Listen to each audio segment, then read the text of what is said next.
ស្ដីណាស់គ្នាមកជួយជាមួយខ្ញុំអំពីអប្សរាស៊ីហើយថ្ងៃនេះខ្ញុំមកឲ្យអ្នកគ្នាដឹងអំពីកន្លែងវត្តខ្ញុំដងវត្តដងវាំងចេះនិយាយទៅតែមកឯងយើងបីលឿនជុំនេះទៅខ្ញុំបៀលសងសំហើយថ្ងៃនេះខ្ញុំមកបញ្ចប់ថ្ងៃទី5ក្នុងការសងសំហើយពិចារណាឃើញចឹងទៅស្មានតែរួចអត់ទេអត់តន់រួចទេប្រហែលមកទៅទៀតមិនរួច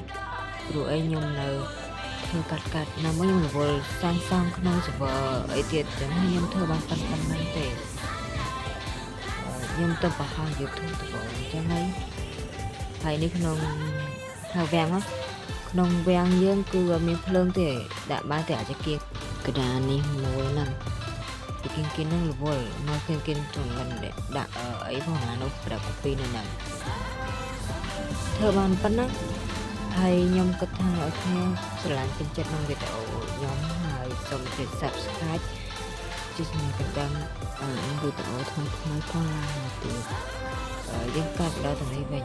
កណ្ដឹងដំបូងខ្ញុំអត់តនេទេខ្ញុំរវល់ច្រើនបើខ្ញុំតនេខ្ញុំបង្ហាញមួយចៃហើយខ្ញុំគិតថាបើសម្ពោធមួយខែទៀតតែខ្លួនឯងធ្វើទៅរួចនឹងចិត្តរួចទេថាមកបង្ហាញថ្ងៃហ្នឹងតាបង្ហាញទៅរួចដាក់ទៅចឹងទៅរៀបយករៀបរួចហើយយើងវាស់ឆ្អឹងវាវាស់អីចឹងទៅខ្ញុំគិតថាបើយើងធ្វើយូរទៀតក៏នៅប្រើពេលយូរដែរទៅវិញខ្ញុំហៅ comment copy ជាងអក្សរ copy តប copy អីដាក់ចូលមកវាធ្វើនឹងដៃវាប្រើចំណេញពេលយូរប៉ុន្តែខ្ញុំធ្លាប់ធ្វើនឹងដៃតែវាយូរពេកខ្ញុំក៏ហៅ comment copy ប្រឡប់អញ្ចឹងទៅមានអីស្អាតតើទូយកបានតែអ្នកឃើញស្អីគេទូចនោះប៉ុន្តែគីមចាអាហ្នឹងនេះអាហ្នឹងតែគេលំហែកាយខ្ញុំធ្វើបានពាក់កណ្ដាលទៅពោឡើងប៉ែតពេលគេឡើងស្រួចពេលកណ្ដាលវារៀងកប៉ែតចឹងហើយដាក់តាមហ្នឹងទៅហើយមើលជាងសមនីគេនោះអាហ្នឹងធ្វើរួចយើងចាប់ដើមធ្វើប្លង់វាស្អាតទៅបានយកដាក់កើហើយខ្ញុំគិតថា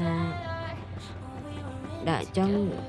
វារៀងលឿនព្រោះអីដំបូងខ្ញុំរៀងតងល់ដាក់ទៅវារៀងធួមានអីសាតបាំងទៅក្រមហ៎ច្រឡំទៅក្រោយវិញយកមកចឹងមកទៅគូតនឹងអានេះដល់ថៃនេះប៉ះទៅកាប់ចោលទៅនេះច្រឡំដៃរហូតហ្នឹងព្រោះអីខ្ញុំសេរីដៃខុសធំពេកដៃប៉ុន្តែខ្ញុំមិនសូវធ្វើធំចឹងទេពេលធ្វើធំថ្ងៃនេះប្រើរយៈពេលយូរក្នុងការសាងសង់សំណង់ខ្មែរយើងហើយសូមអ្នកគ្នាគាំទ្រសំណង់ខ្មែរយើងឲ្យបានច្រើនធ្វើឲ្យខ្ញុំមានកម្លាំងចិត្តក្នុងការសាងសង់ធ្វើទៀត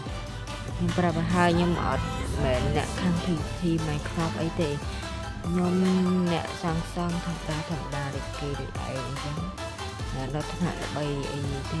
យើងធ្វើដំបងយើងមិនល្បីទៅបើយើងបោះដំបងអញ្ចឹងវីដេអូខ្ញុំចាប់ប៉ុណ្ណេះសិនទៅ It's alright 'cause